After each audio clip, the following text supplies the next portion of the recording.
Assalamu alaikum students. How are you all? The topic we are going to discuss today is the Gandhi Jinnah Talks 1944.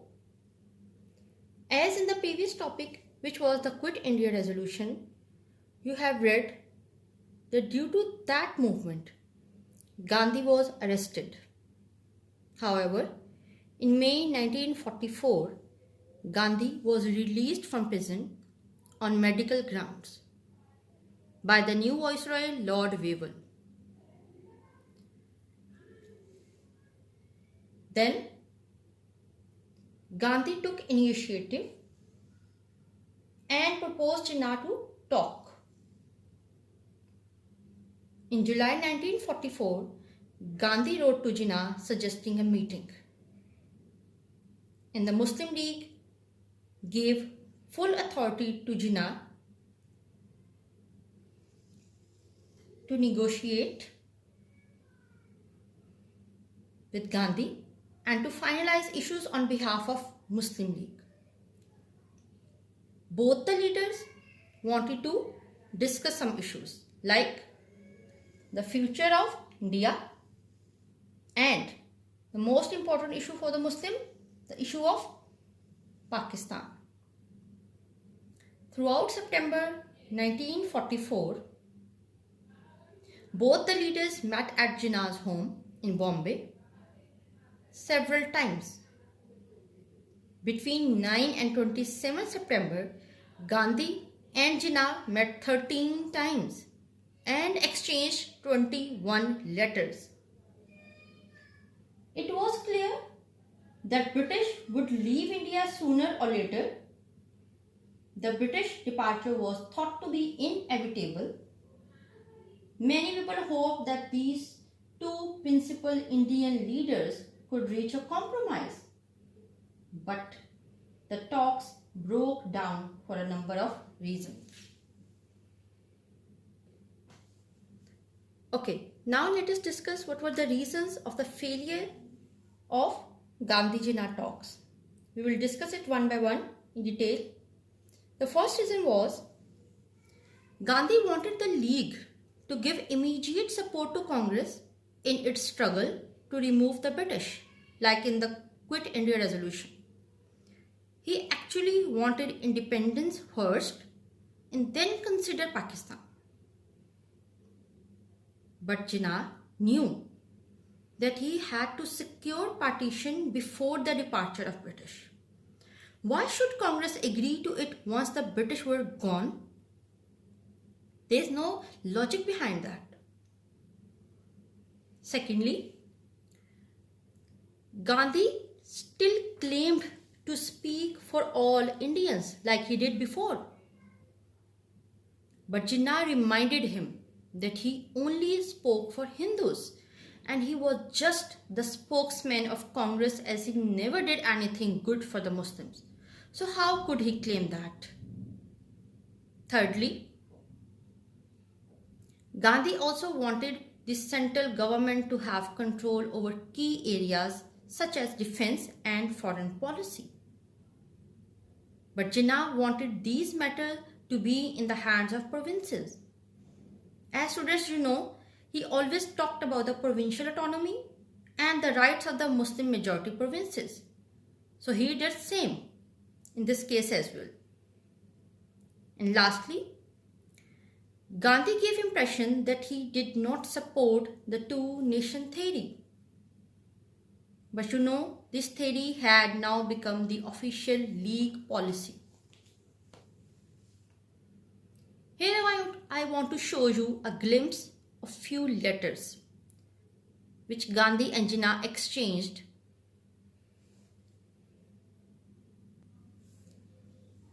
Now look at this.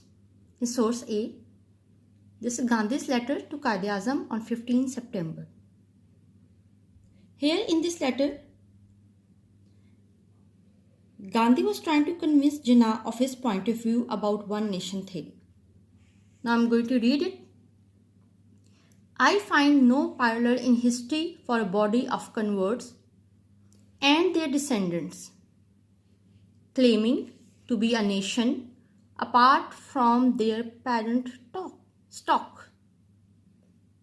If India was one nation before the advent of Islam, it must remain one, in spite of the change of faith of a very large body of her children.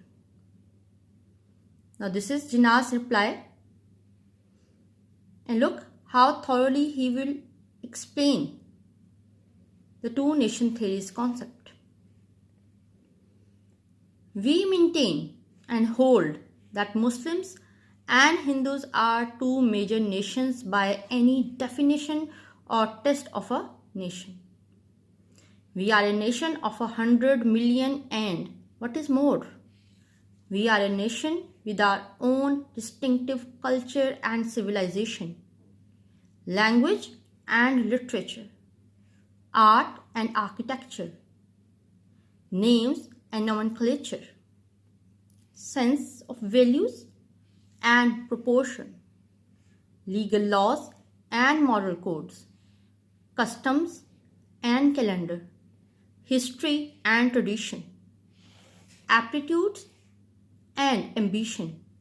In short, we have our own distinctive outlook on life. By all canons of international law, we are a nation. This is what he wrote on 19 September in reply to Gandhi's letter. Then, in the next letter, Gandhi again expressed his view like this.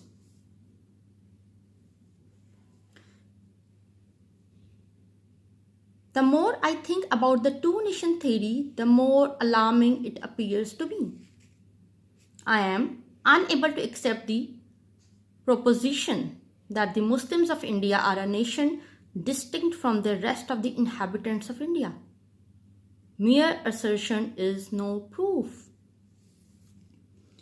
Gandhi actually stated that the idea of Pakistan was not workable and possible. But Muhammad Ali Jinnah replied that Muslims would not leave the idea of Pakistan. And their talks broke down without any compromise, and Jinnah ended it like this. Look at this. In Source 4, I made every effort all those days, and in the course of our prolonged talks and correspondence, to convert you. But unfortunately, it seems I have failed. Okay, students, you have seen the letters, and what is else now? The importance of the Gandhi Jinnah talks. Although the talks failed, but Jinnah, however, could claim some success from the talks. The talks established that Congress and the Muslim League were on an equal footing. Congress was now accepting that the League was an important organization and that it spoke with authority on behalf of Muslims. And the talks increased Quaid-e-Azam Muhammad Ali Jinnah's prestige as well. He had dealt formally with Gandhi, and this gave him more authority to handle any problem within Muslim ranks. He proved himself the great leader for the Muslim nation living in the subcontinent. Okay students, this is all for today. We have discussed in detail the Gandhi Jinnah talks, the main points of their discussion, how they both could not convince each other, and the talks broke down without any result. There would be 3 to 4 questions in the worksheet.